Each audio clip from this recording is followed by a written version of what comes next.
I am again super excited to bring someone from across the world who is sitting in the USA in beautiful Colorado. This is Cassidy Johnston joining us today. I started stalking Cassidy online, I don't know, God, I can't even remember when, ages ago. She is someone that I have great admiration for, someone who I got the chance to talk to, I think about a year and a half ago. And I really wanted to bring her wisdom to this podcast because she personifies balancing conversations and true leadership. So welcome, Cassidy. Hi, I'm so excited to be here. I'm so excited. Oh, hey, can you give us a bit of background? Where are you and what do you do? I am in southwestern Colorado in the mountains. We currently have 3 feet of snow. It's super fun. I love it. Yeah. But at least we have power. We didn't have power for most of last week, so that was exciting. I grew up in a suburb of Denver, so in town. And I went to school at CU Boulder, which is like our hippie school out here, like where all the hippies hang out. And I kind of, the story of how I fell into ranching is a really long one, but the short version is I wanted to do an honors thesis because I was an overachiever, still kind of am. And I was like, oh, I want to graduate with honors. Like, yeah. So I ended up doing a project about the relationship between environmentalists and ranchers. And while I was researching for that project, because I'd never seen a cow before, I ended up on a ranch that my mom was a landman for an oil company at the time. And she basically called up these people and was like, hey, so my daughter has never lived more than a mile away from Starbucks, would love to come and hang out with you. And they were like, sure, yeah, why not? Which I still don't quite understand why they said yes. So I went up to research, but then I ended up really loving it. And I stayed the whole summer. They taught me how to drive a tractor and I helped them put up hay. And then I went back to work for them after I graduated that December. So that was my first like real full-time ranch job. I was just a ranch hand, like on the cowboy crew. While I was researching, I met my husband because I had to go to Colorado State because we don't have any ag at CU. So I emailed the entire, like cold emailed the entire animal science department, like the whole thing. The whole thing. And one professor emailed me back and said, yes, I would love to help. So he brought me up to the college farm because he's like, you should probably see a cow. And that happened to be AI, like artificial insemination day. So he made Bert, who I ended up marrying later, teach me how to breed a cow. Super fun. But Bert was working for a ranch just down the road from me that summer. And that county has like 12 people in it. So it was very serendipitous. That was in 2010. So contrary to all the weirdos on LinkedIn who think I'm like 12 years old, I have been in this business. This will be my 10th this is my 10th calving or my 15th calving season, my 15th branding season. Like we've been doing this for a bit. And so since then, he and I have worked together on several big ranches in 3 different states. Once we started having children, I took a step back from working like outside on the cowboy crew and transitioned to more office-based kind of stuff. And now he manages a large high altitude operation. We have a consulting business. I'm a bull and semen rep for a large seed stock producer here. And we are starting a ranch management business. We've got lots of irons in the fire, but my kids are finally just a little bit old enough that I'm not like actively keeping them alive all hours of the day and night. Yep. And we're excited to buy our own cows once the cow market is not what it is. And yeah, that's what we do. And I hang out on LinkedIn more than I care to admit. So that's where we're at. Oh God, now I feel like my next question is a bit redundant because it's pretty obvious that you've always been a bit of a leader and you're self-driven and you want to find the balance in a story and want to understand the facts. But I guess what took you from being, I guess, doing the working on the farm and all that to actually thinking there's the messaging or the getting on LinkedIn, and I actually see that as leadership because you always bring balance to very complicated conversations. Like, what inspired you to do that? It's very nice of you. I think part of it is, I think there's 2 things. One, when I was researching for my thesis, there's so much misinformation about agriculture in general, beef specifically. And it kind of made me mad because I don't know if you or your listeners are Enneagram people. Enneagram is a personality typing system. It's my favorite thing. But I'm an Enneagram 1, which we call it the perfectionist. I really want everybody to have the correct information. That's like, so it makes me a know-it-all if I'm not like in a healthy headspace. That's how I've been my whole life. I really have a problem with misinformation, like inside my body. I cannot handle it. But also, I wanted to, it was clear to me, I started really leaning into like the advocacy. I don't love that word because it Yeah, just, same. the connotations aren't my favorite, but I really got into that world in, I think, let's see, Buster was born in 2018. So yeah, 2018, 2019 is when I really decided, and I kind of dabbled, but that was when I really decided that I wanted to start talking about ag from a different perspective, because a lot of the perspectives I saw were people who grew up in agriculture and who are second, third, fourth, fifth generation farmers and ranchers. And of course, we need them. I appreciate them. I love them. But given that my husband and I are both first generation producers, which we didn't talk about first gen until like a couple years ago, and now it's all I talk about. And I kind of but that perspective was missing, the understanding of how to meet in the middle. It was mostly kind of yelling at everybody who lived in cities, like, you should know, like, how would they know? I didn't know anything. And it wasn't necessarily my fault that the avenues to learning these things are not available to people in urban and suburban America. Yeah. And in the United States, we love to share that we're the 2% because, and I'm like, that's why no one knows what we do, because 98%, over 98%, don't have any connection to agriculture at all. And we can talk about how bad that is all day long, but it just means we've gotten more efficient. Like now there are people who are free to find cures for cancer and make art and do all those things. We're no longer a subsistent, like an agrarian society. But I just really felt that the perspective of people in the middle was missing. And I like to communicate, I like to write. And just in the last year and a half, has been LinkedIn, which is where like I've found this weird home. I don't know how I feel about it, but A new family. yeah, it's bizarre. But that's kind of where and I really love it. I like LinkedIn more than I like any other social platform. I think there are better discussions to be had there. There's a longer character limit, so I can write longer. I use up all the characters pretty much every time.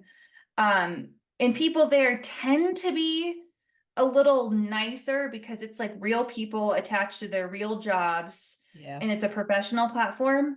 So like when the haters show up, which they do, they're not hiding behind a cat avatar on a private Instagram account. It's a real person, which some of the things people have said to me, I'm like, wow, what do you say when you're anonymous? Like, okay.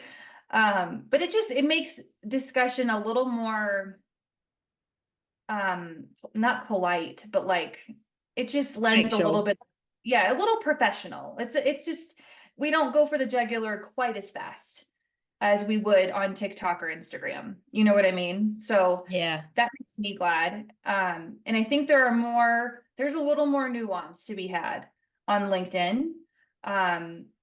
And I love that LinkedIn has become a creator platform too. You don't have to connect it. You can just be a creator and people can follow you instead of having to send a weird connection request. And it's become fun, but it's still clear how much work we have to do with communicating and building relationships. I hate the word educate. Everyone, we need to educate the consumer. We don't need to educate the consumer. The consumer is generally smart, generally, right? Or they would be if they had the information that they needed. It's our job to build the relationships and to meet people in the middle and be a resource as opposed to like preach on high, which is hard. Sometimes I want to be preachy. I do, because of my personality type, but I try not to, which I don't always succeed, but I try. I try. No, I think you succeed. I think, like I'd almost say too that you're not just a resource for people who don't understand, but you're probably the resource for the farmer that's feeling, or the rancher that's feeling concerned or worried. And what I've noticed in particular, the other day when I think we were talking about the number of farms that have gone out of the US, and it sort of got it ended up at this huge number of 500,000, and you were like, well, actually, it's a scary number. It was 127,000 or something, yeah, but 120. quite different. And I think I love that concept of resource as opposed to education, and I love that concept around. But you do public speaking as well, don't you? So you travel around the country and talk to groups. How do you find that? I have a love-hate relationship. I will be completely honest with speaking.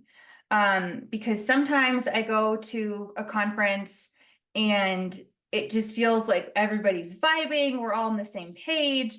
And then sometimes I go to a conference and it's same shit, different day. Sorry, I cuss. And it's just like we're still talking about this. We're still talking about this. And to me, and I don't want to be divisive, but the feeling that I get is directly proportional to how many young people are there. Yeah. Because young people, sometimes foolishly are full of hope and passion and they're really excited. And sometimes we're like, okay, let's just, but a lot of the time, I really appreciate their energy because I'm old enough now that I'm no longer the youngest person in the room, which I find to be both like depressing and awesome. But I'm still much younger than the median, the average age of the American producer. And so I really appreciate the energy. And I know, the messaging that I share in myself with everybody. But sometimes I leave a conference feeling like, yes, like that was great. So it really depends, and it depends on what we're talking about. I'm reworking all of my keynotes to reflect a little bit of a different direction as opposed to what I was doing in the past. And I don't know how well they're going to resonate with people because they're a little risky. And agriculture conferences are notoriously risk averse, which is why it's the same thing every single year and the same people every single year. But in the last year or two, I've really become convicted that if we're going to make change, we're going to have to step outside of the box and get a little bit uncomfy. And I know that that's not what everybody wants to do, but for the people who do, who are ready to be a little uncomfy and actually make a difference, I want to be there to help. And also I want to be part of whatever they're doing too, because I don't like doing things alone. I mean, I do, I'm an introvert, but when we're talking about movements and change, it's not always, it's fun to have friends. It's fun to grab like-minded people and all go together, and we go further when we go together. And it does help sometimes, to have a support system, whether that's people you're going with or the people who are behind you, because when you become a little more public, and it's funny because my life that I share on LinkedIn, I'm actually a fairly private person. I don't share a ton of personal details on LinkedIn. But just by virtue of being on social media and also speaking in front of audiences, your life becomes a little more public. So having a support system is very, very helpful, so that when things do feel funny or feel like not great, like I have a speaking coach that every time right after I'm done speaking, I call her and leave her a voice message to tell her how I felt right then. And then we kind of go back over it after my brain has had time to process it and tell me that I'm the worst. And then, you just have to have all those people. And I think too, in agriculture, we're so used to being alone that the concept of like friends and cooperativeness, what's the word cooperation, that's the word I'm looking for, is a little foreign, but having that support is so helpful, and so if I can help provide some of that support, then that's what I want to do. And that's what I try to do with my speaking, is just help people either see a different path, not like I'm the trailblazer, but be like, hey, this idea, this thing that we all sit here and this isn't the only way. And even if I don't know the right way for you, I guarantee there's a way to do it that's different. Like if you feel like what you're doing right now isn't working, there's another way. I promise. I promise. And that idea of if this isn't working, there's some other way to do it. That doesn't actually happen super much in ag. It's like, this is how we've always done it. So this is how we're always gonna do it. And I'm like, but why? But why? So that's what I try to do with my speaking. I don't know if I always succeed. But, and I like to speak to small as opposed to bigger ones. I like to be able to see everybody's eyeballs. Yeah. But And have them that doesn't. discuss. At least in a small audience, you Yes. can kind of get people to discuss as opposed to sit there and scowl. I prefer when we have a lot of time for questions, or when it's more of a workshop or like a breakout sort of situation, because the bigger the rooms, the quieter the audience, and the more I wonder if anything is landing, and Yeah. I don't want stuff to land so that I look and feel good. I want it to land so it's effective. And so I'm helping. And so I'm serving people and actually like providing an interesting thing for their ears to listen to, instead of yet another conversation about how to mitigate drought or ways to, like the newest frontier in cattle chute technology. Like that stuff is Yeah. great, but it's drier than toast. Yeah. And like I try to provide just a little bit of like energy, and people tell me I talk too fast every single time, and that's the number one thing I'm trying to work on. So Oh no, I think you're super engaging. You speak at my speed, my comfort speed. I think also what I love is that I think you're driving people to think differently. So you're not giving them an answer, you're giving them the tools to discover the answer to a question they think is already there. And it's difficult. I mean, we have it in New Zealand too. It's difficult when people just, we get lots of, it's the government's killing the environment, killing us, and it's everything's, but so what scares me is when we act as a victim, we don't take responsibility for the solution. And I think, I remember one of your LinkedIn posts was around ownership versus the absent owners. And it was just, and I loved your take on it because, the ownership model in New Zealand isn't necessarily working, as we have aging out people and we don't have a lot of absent owners, but that could be the answer to some people getting into agriculture in the future. that's a really difficult topic, and that's the one that makes people the angriest.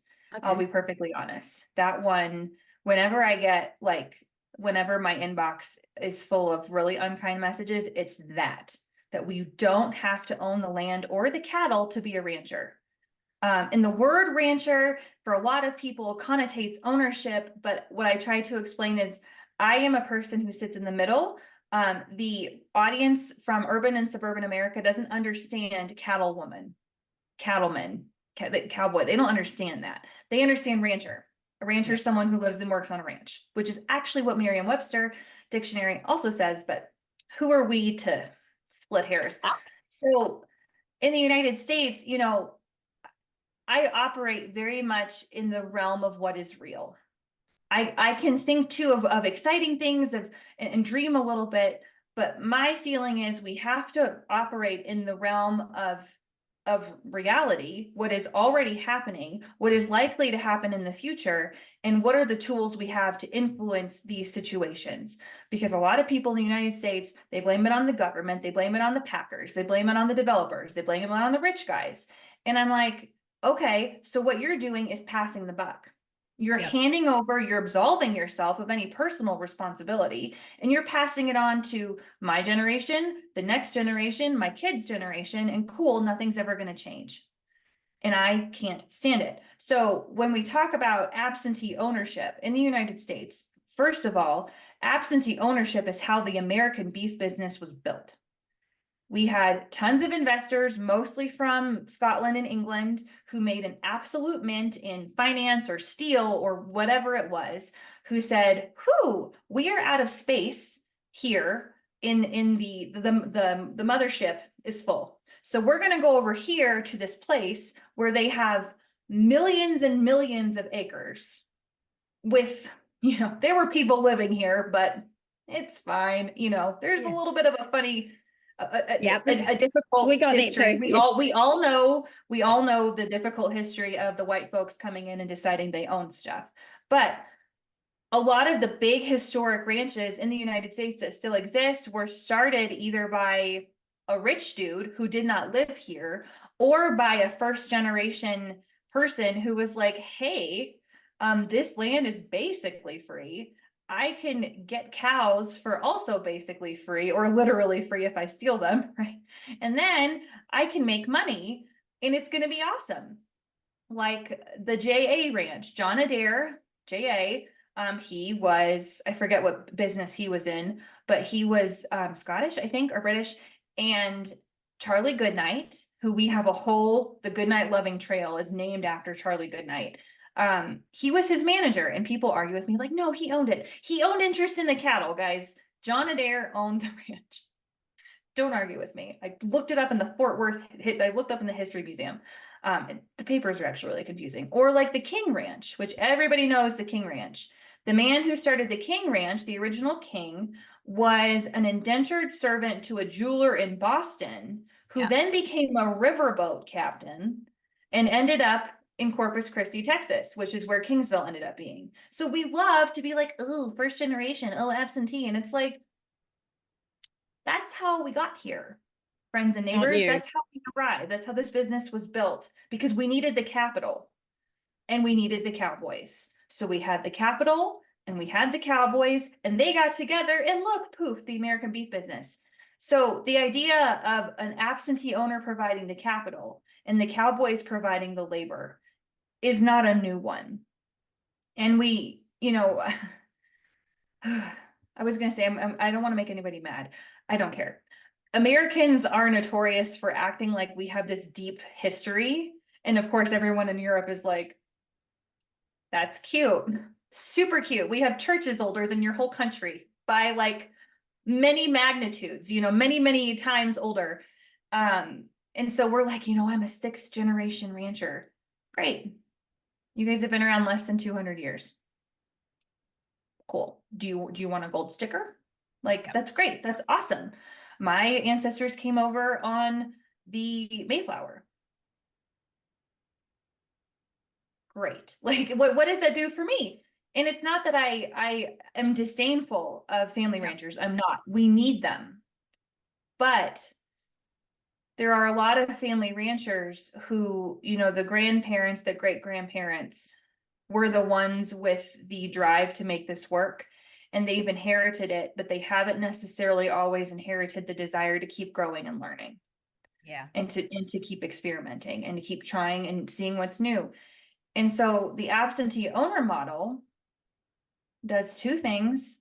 It enables families like mine who can't own land. And people say, you know, oh, you know, just pray for it. Or, you know, you can own land someday. How, guys? How? Yeah. How are 2 people who do not come from money, who are not independently wealthy, and neither one of us work in Silicon Valley, how are we going to make millions and millions and millions of dollars in order to buy a ranch? And people say, well, start small. Okay, just to paint a picture, we've never worked for a ranch with less than 1,000 cows. I know in Australia, which is closest to you, people laugh and they're like, oh, that's so cute. 1,000 cows. Like, good for you guys. But in the United States, that's a top 5% ranch, right? Yeah.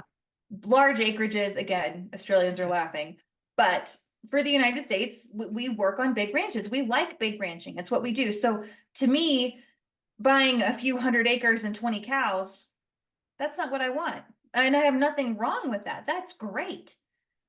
But that's not what I want to do. So managing large ranches enables us to get to be horseback all the time, to be able to deal with thousands of cattle.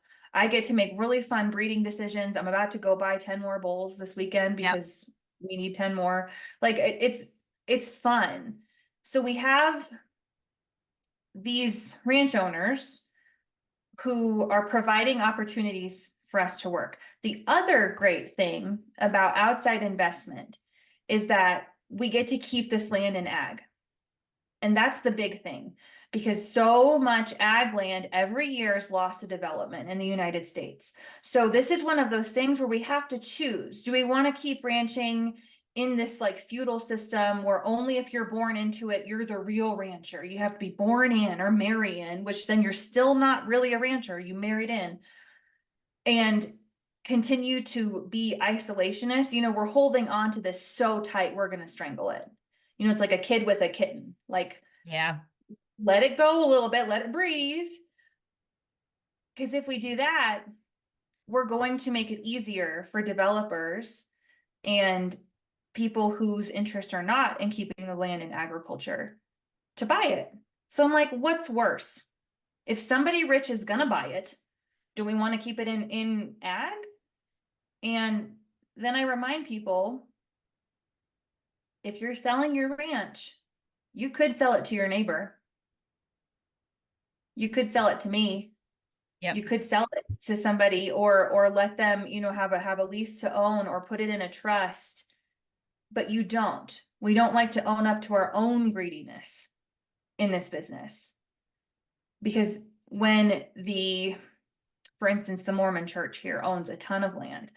I have a friend who works, those ranches are actually really good to work for. People hate it when we're like, Deseret's got good housing and good benefits and good salary and continuing education and, you know, all the things.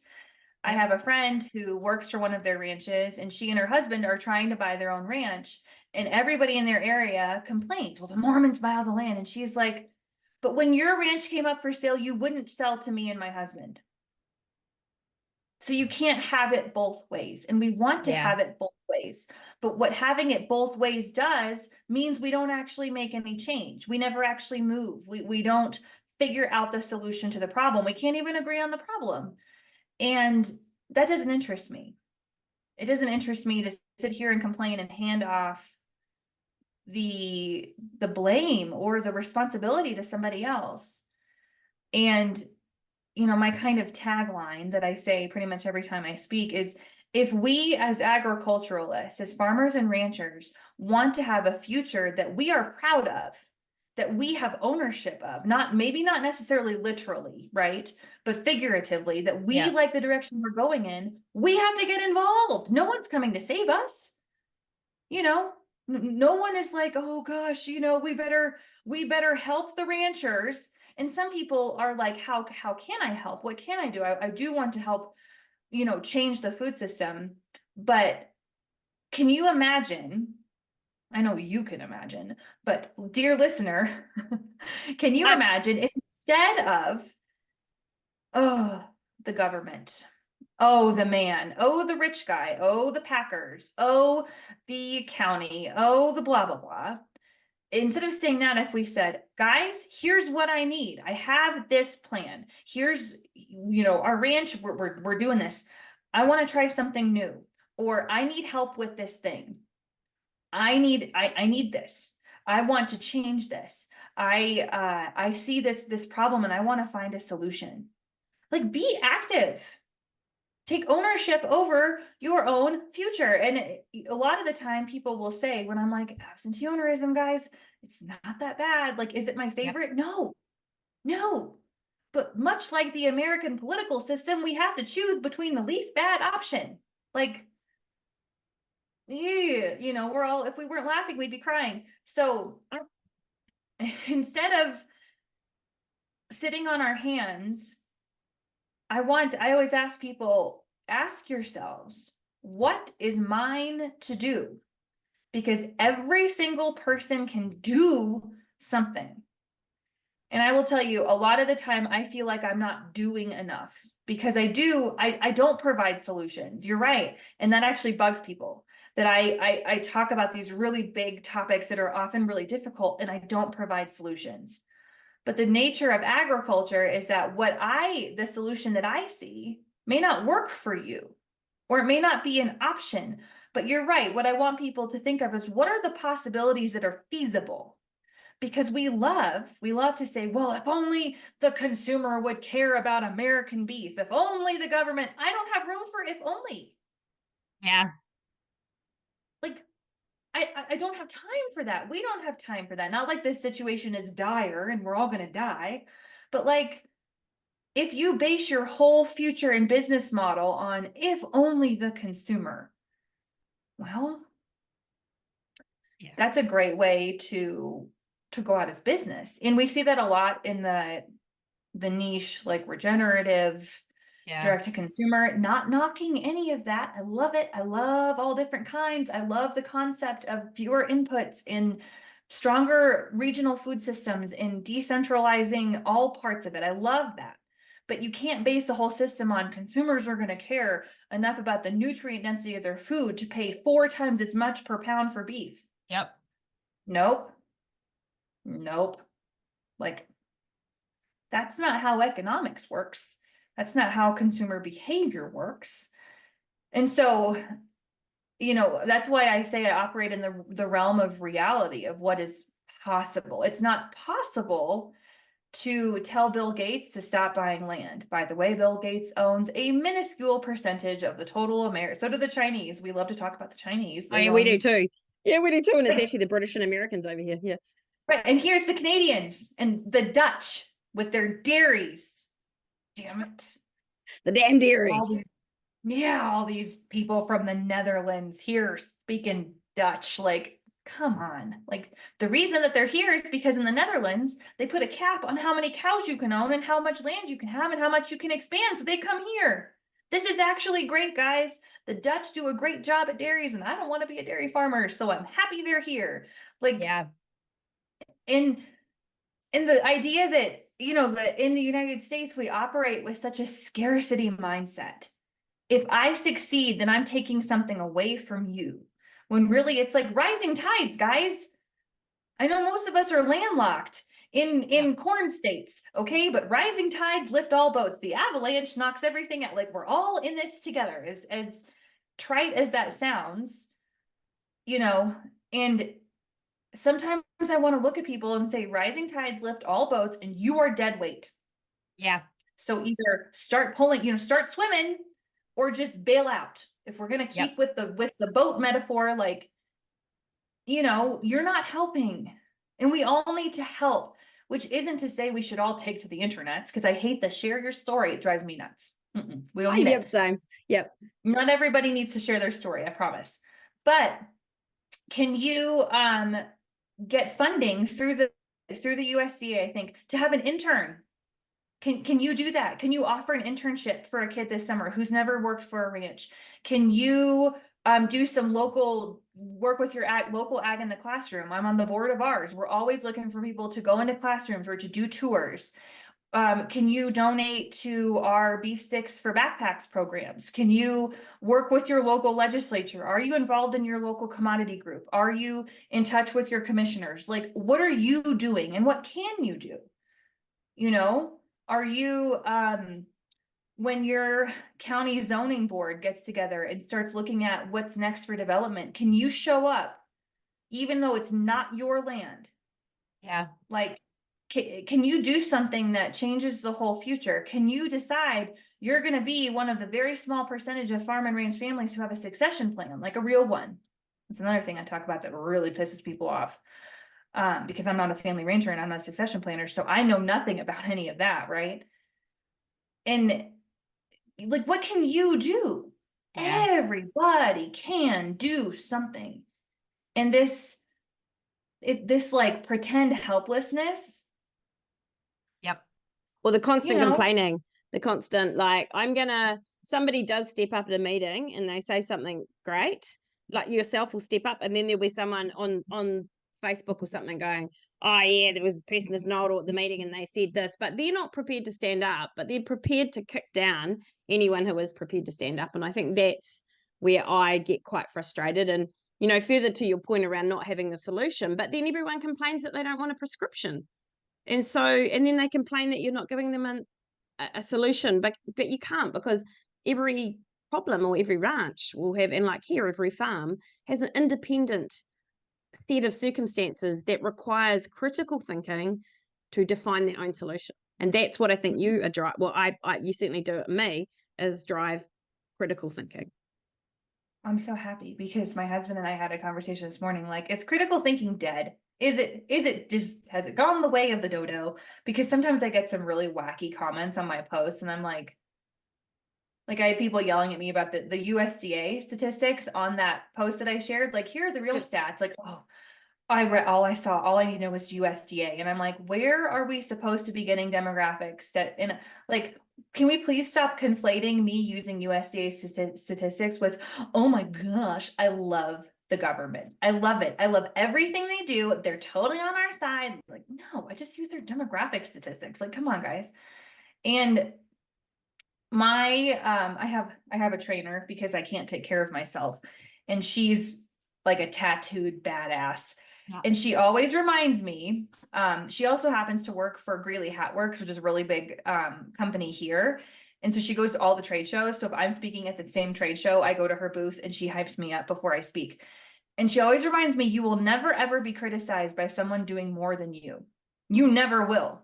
The people who are in the arena with you are too busy doing their own thing to look over at you and yell at you about it. Like, you just never will. It's kind of like when I used to swim, my coaches would always yell at me that we'd be doing breaststroke, and I'd be looking at the person in the next lane, and they're like, every time you do that, you lose time. Yeah. So you are the fastest when you are focused on your own task, which doesn't necessarily mean stay in your lane. In swimming, it does. But, you know, I hate when people are like, stay in your lane. Who cares? Like, let's all dabble. Let's all learn some stuff. Let's learn some things that interest us. But Stay focused. it's really hard to go. The criticism is very difficult, especially because you know you're going to be criticized, and I have a very hard time with criticism. I don't handle it well. I've gotten better as I've gotten older. But one fun part about my kind of personality is that I have a very strong inner critic. So anything that anyone else has said to me, I've already said to myself. And so it's harder when someone else says it and then they get really mean about it. But I always, and my husband is great. And so I have a group chat. Everybody should get a group chat. Like, people always tell me, like, how are you so nice to people who are mean to you on the internet? Oh, I abuse them in my group chat. Oh yeah. Like, yeah. Soundly. Like, we are looking up these people's backgrounds, like where they live. I mean, not to be creepy, but like, ooh, I'm with they you. got fired and they were involved in a lawsuit, like some financial guy, and it helps. And I don't ever share, like, because I think it's okay to process things at home. I would never do that in public. I would never do it. But I also kind of think if you're going to behave poorly on the internet, which is in public, right? Like, sorry, like, you kind of open yourself up to it. I'm not going to bite. Like, I'm not going to be mean to you back, but I am going to, like, go on my group chat. So yeah, but you need a tribe. That's your support. Yes. That's your tribe. That's your people. I do the same. I've got a great group of women who are farmers, and I certainly don't class myself as one, but and they're amazing and hilarious, and sometimes challenging. Sometimes I'll come from a very like unrealistic space. So I think that farming should be going, and they'll be like, right now things are tough, and we're just trying to pay the bills, and or you physically can't do that because of X, or they might say something and I'll be like, well, and I just think those tribes, those people that challenge you are just, but also the people who you can go, you would not believe. And I do the same. I screenshot something and I'll put it in the group and I'll be like, oh my God. And, but it stays there. It's private. It's a release. It is. And it's not like we are name calling. What we're doing is like, who do you think you are, my dude? Like, and they also, and like you said, the key to a good tribe or, the group chat is, it's not an echo chamber. It's people who say, I wouldn't have handled it that way. Or you care too much. You're too worried about this one. Like, my husband will do that. Don't need to do it. This is not. And every now and then he's like, yeah, we're going after this dude. Like, he's over there on his phone, like finding out everything about, like texting his friends, do you know so-and-so from Abilene? And they're like, never heard of him. And he's like, yeah, because he's not really in this business, and it's funny when my husband does that because he rarely cares, but every now and then he gets real fired up and it's really fun. But just having that support of people who can because there's 6 of us, we live in different states, we all have different things going, we're all vaguely associated with ag, except for Yeah. one of us. But she's one of she's a cousin of one of the gals. And we've navigated like my dad dying, another gal's dad dying. One gal just is going through a divorce. One of our gals went through a divorce last year. We've had foster children, and just we go through life together on our phones, but we also support one another. We also have the who do I kill? Who am I fighting? Who is it? Where are they? Or do you want me to go respond to this guy for you? Yeah. Or, how do we help? And then we send each other meals, and like it's an actual relationship. It's not people always just saying, yes, you're right. You're always right. Sometimes we're not. And you don't grow by people saying, you're always right. You're the very best. Like, no, that's not how this works. So I think because I get questions all the time, especially from young women. How do I get started in ranching? And how do I start this LinkedIn or the social media thing? And I don't always have the greatest answers, but usually it's just start, especially if it's social media. Like, just start and figure out what works and figure out what hits. And because every now and then I'll write a post and I'm like, oh my gosh, this is gonna win a Pulitzer. And everyone is like, didn't love that. And then I'll get fired up about something and just like hammer it out, and it's got like 30,000 views, and I'm like, the most viral post I ever wrote, I wrote when I was kind of mad. I haven't checked on it lately because it scares me because the vegans found it, but it's up to like 250,000 views or something. I mean, it got a little, I don't actually like it when that happens because it gets a little scary when things just run away. But which tells me like I should write mad more often. Don't filter your writing, just go crazy. Yeah, like, what, really? But I mean, because I'm generally actually kind of an angry person. Like, anger is my first emotion that I feel. So Can relate. Being a little more public facing it's helped me to not like just knee jerk, right? Thank goodness we're allowed to edit posts. Thank goodness. And a lot of the times I'll go write a draft, and that's all I needed to do. I just needed to write it, and then I delete it, never share it. That was all that needed to happen. But I just actually had a conversation today with a guy from Canada, because he's always very nice and very measured on my posts, and I appreciate it. He doesn't always agree with me, but he's always very level-headed. And he said, he's an older guy. And he's like, I don't want to be on social media, but I have to for my business. He's a startup in ag. Ag tech. And he said, I decided that if I'm going to be on the internet, I'm going to make it better. I'm going to help it. And that's all I try to do, which is why I call out misinformation a lot. Because my feeling is I really don't care. And I really don't care. Like, people are like, you care? Like, why would you say you don't care? I don't care. I don't care what you eat. I really don't. Like, it's not my business. I don't have the capacity to also parent you. I have 3 kids. Like, I'm not going to bother myself with you. But what I want is that you make your own decisions based upon accurate information that is not grounded in fear or somebody's sensationalized marketing or incorrect nutritional information or incorrect environmental impact information.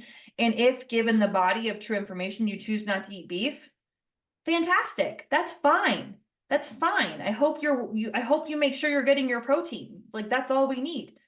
My trainer yells at me all the time because do I meet my macros? No, I don't. But that's all I care about, partially because I don't want you to tell me what to do. So I'm not going to presume to tell you what to do. America, we're independent. Yeah, like, there, America. But at the same time, when people are like objectively incorrect, like, I can go find this statistic somewhere, or I've personally done this thing and that's not right. That's when I that's when I get my pulls up, and that's when we write a post about it. But that's really all I care about, is that consumers have the correct information, that lawmakers have the correct information, and that we are not actively working against ourselves, which we do all the time, especially the infighting with the marketing. That drives me insane. and that we are doing what we can, not like to preserve the cowboy way of life, because I think that's important, but that doesn't resonate with a consumer. What I care about is that we're protecting ranch lands and farmlands, Yeah. but Yep. ranching is the water I swim in. So at the end of the day, I think a lot of farmers and ranchers have lost their why. Their why is because it's, this is what we've always done. This is in my blood. We're a farming and ranching family. That's not your why. That's like your weird family manifesto. And I don't actually think it's working for you. Why are you here? What Yeah. is yours to do? And we can get spiritual with that. We can get religious with that. We can do whatever we want with it. But what is yours to do? And I would encourage people, like, if the first thing that comes to you is what is mine to do is to be an a-hole on the internet, like, find another why. Yeah. Find something else. Like, who are you helping? Who do you serve? What do you want to be different? And like really different, not like, I want to get rid of all the libs. Like, okay, that's not real. We can't actually get rid of half of the American voting public. Yeah, Like, we get that here too. Yeah. yeah, like, okay, All these so woke people, these lefties, it's like, okay. so mass All right. murder, not a solution. That actually happened and happens, and we've decided that's not good. Yeah. Okay, you're like, so instead of exterminating the lefties, what do you actually mean by that? Do you mean friendlier agricultural policies at the legislative level? Do you mean the freedom to farm in your county without being harassed? Do you mean being able to go to a farmer's market with your product and not have protesters there? Like, what do you really mean? Yeah. And then focus on that thing. Like Or the do real you really mean that I just never want anything to change and I Mhm. want to just be, I got into this business because I wanted to be my own boss and not told what to do. And I'm all sort of like, well, unless you live off the grid, everyone's always got someone that's, there's no top of the tree. There just isn't. Mhm. I mean, it's Jesus, right? Yeah. I didn't realize the job application for Jesus was open. I did not realize we were accepting new deities into our religious institutions. So, and if you do want the capacity to change something, you might have to like run for office or get a leadership position. Like, you can't complain about the leadership if you've never done it. Like, Yeah. our commodity groups are full.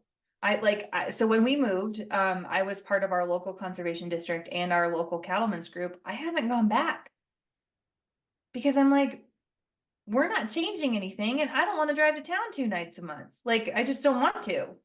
I don't want to sit in a room and listen to people rail against the government or complain about the hippie neighbors with the organic farm. Like, I don't care about that. I would rather, take those nights to sit with my husband and work on our marketing strategy for our business, or I don't know, watch a show. Like, there are so many things I would rather do than Yeah. listen to Rather than have complain. the same, exactly. So look, a last question though, and it's a big one. What is your greatest wish for agriculture, whether it be globally or within America? And when I say within America, it's such a big space. Like, That is a it's really kind of a big global. question. My greatest wish. That's a really hard one because I have several. Like, whenever anyone's You like, can what's spit your several out. favorite? Whatever. I can't choose one. No, you What don't have to choose one. One thing that I wish for agriculture is that we were able to not work together like in a kumbaya sort of way, but work together for our own interests. Because we work against ourselves so much. I do want more people in urban areas to have a connection to a farmer or rancher, simply because I think a lot of people want that. But globally, because it's hard to talk about the global situation versus the American situation. 2 years ago, I think it was, the UN was having their Sustainable Agriculture Summit, and I was I was working with an organization that asked me to show up to, they had roundtables and webinars. And so they would put you in these Zoom rooms with people from all over the world. And so I'm sitting here listening to, women in Africa saying, we want roads so we can get our products to market. I want to be able to own land without my husband. And so the problems we have here seem very small in comparison, but what I want is for agricultural producers to feel like they are, not even feel, to actually be supported. I want change and forward progress to be supported, not change for change's sake, but change where it's actually going to help build a more resilient food system. And part of that starts with us. Part of that starts with better policy.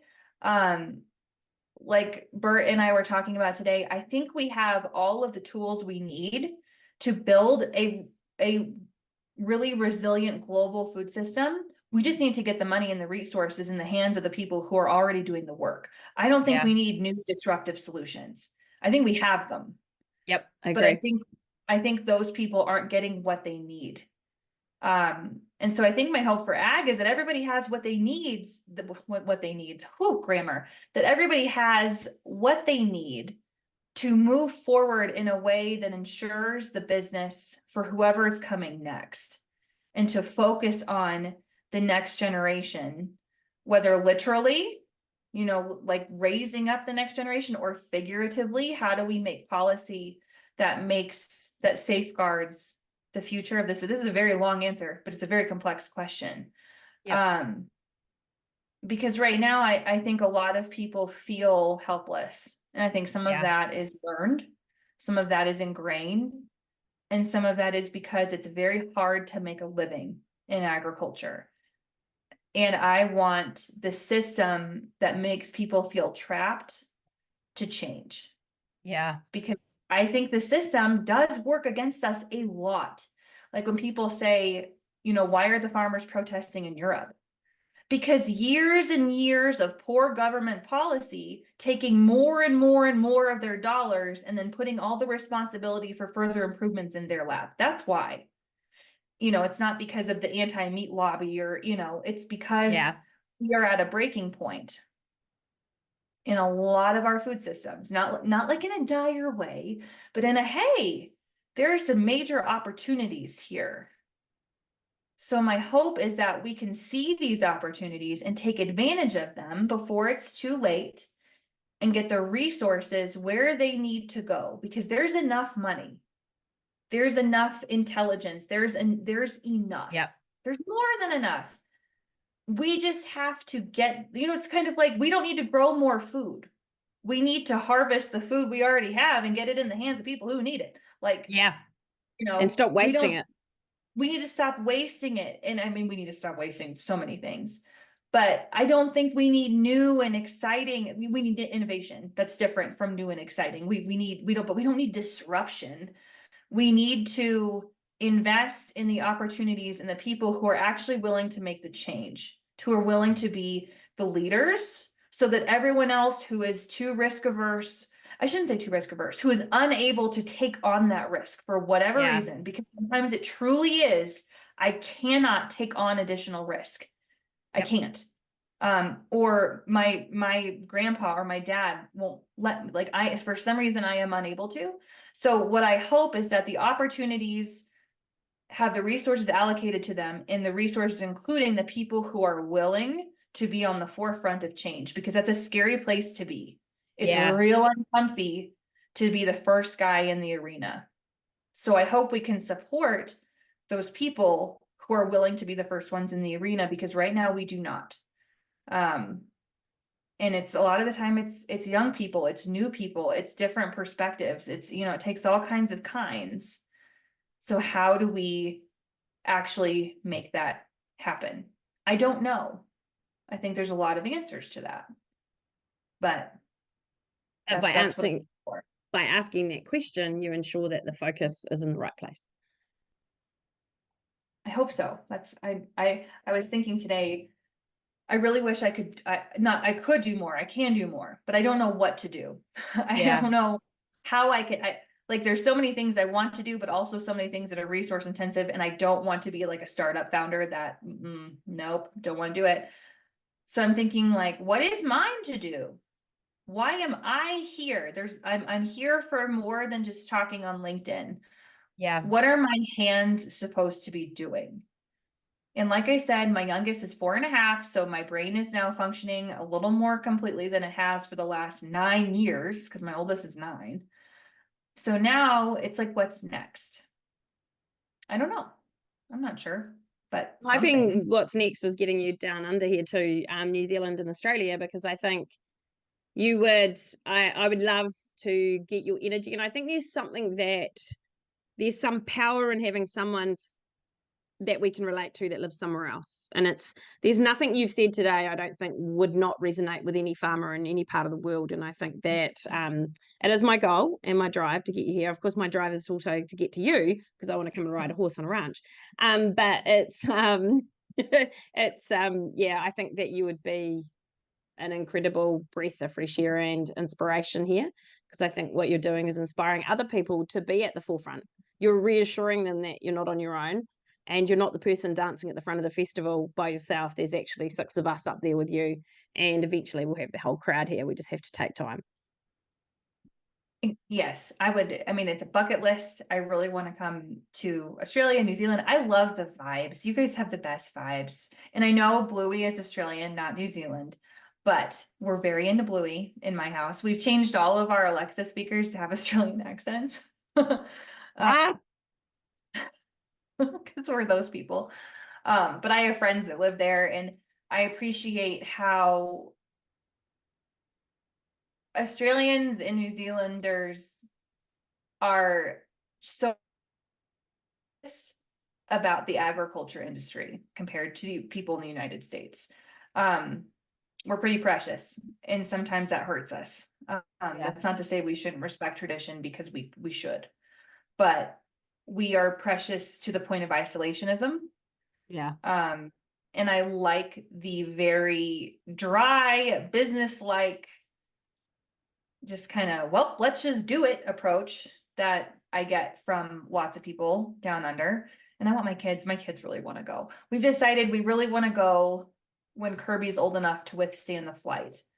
yeah, So a couple years, but it's on our bucket list. And like you said, maybe the next thing is how do I build a community of people who are more of a resource? How do we build this community of people so they know they're not alone? Because taking that first step is the hardest, easily. So whether you're a first generation producer, or you do want to join your local government, or you want to run yeah. for your local cattlemen's board, or whatever it is, I don't know what that would look like. But you're right. I think a lot of people all over the world could just use more support. Yeah. Farming and ranching is lonely. It's a very Yeah. lonely business. And it's even lonelier when you say different things to other people. And that's, there's a whole mental health discussion to be had there, and a literally isolated discussion to be had there. But the internet allows us to be in community, even when we're not. And so I hope one thing that I get to do is help people feel empowered, to take the next step and to do the things that they're here to do and made to do. Because everybody's made to do something. And I'm pretty sure that's never to just sit on their hands and complain. Like, whether you believe in Jesus or whoever, or the divine spirit or whoever, like, I don't think the person who made all of us is like, you're Bob, your job is to be a pain in everybody's ass. You should just complain nonstop, even when good things are happening. Nonstop about everything. Here's a selected list of topics to get you started, but don't hold back. Don't just limit yourself to these. In fact, you see it, you complain about it. And you know nothing about it, you should have a big opinion on it, especially the things you have no knowledge of. Yes, especially if it's a person who, like, about somebody who's never, like, who has a completely different life experience than you. Like, yes, you should do that. And you should also progressively become more unhinged. Like, I want you to, like, those conspiracy theories, I want you to lean in. Like, yeah, like, no one said that. No one was like, your job is to make everything worse. Nobody's Yep. job is to make everything worse. All of our jobs is to make something a little bit better every day, whether it's on a big scale or just our family. But I think a lot of people also say, like, well, my job is to take care of my family. True, true. But I think we can all use our hands to help people in a bigger way. Yep. But I would love to know if there's anyone listening to this whose divine mandate is to be a complainer, please let me know. I want to know about it. I also want to know how you know that. Like, Yeah. did you have a vision? Did you receive a vision? Like an angel floated down and said, your job is to just be a stick in the dick. mud. Yeah. And see, we can cuss because that's a cuss word here. Like, your job is to be a complete dick, like the most. Also, when people are struggling, kick them. Yeah. Kick them while they're down. Like, beat a dead horse. Literally. Like, and that's how I feel about Tag. Like, I woke up today and by God, I hate it. Like, Yeah. Well, Cassidy, you are the best. I adore you. I thank you for your inspiration. Thank you for your time and energy. I feel like I've just had, like, I don't know, 7 cups of coffee and vitamin B and minerals, and I don't know, I feel quite nourished, to be honest, after this. So thank you so much for your time. me too. I love these. Sometimes I leave podcasts and I'm like, yikes. This one, I was telling my husband, I was excited. I had to make a couple difficult, not like bad, but like yell at people in the county phone calls, and I'm like, but then I get to talk to Julia and it's gonna be fine. We're like hyping I can do it. So this was lovely.